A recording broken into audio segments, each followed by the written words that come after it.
The Tortoise and the Hare.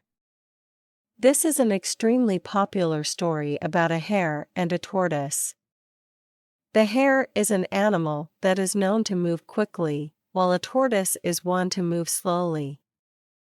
One day, the hare challenged the tortoise to a race simply to prove that he was the best.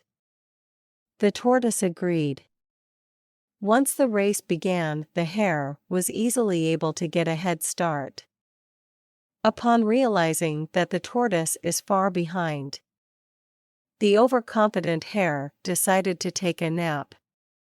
Meanwhile, the tortoise, who was extremely determined and dedicated to the race, was slowly nearing the finish line. The tortoise won the race while the hare napped. Most importantly, he did it with humility and without arrogance. Moral of the story: when you work hard and persevere, you can achieve your goals. Slow and steady wins the race.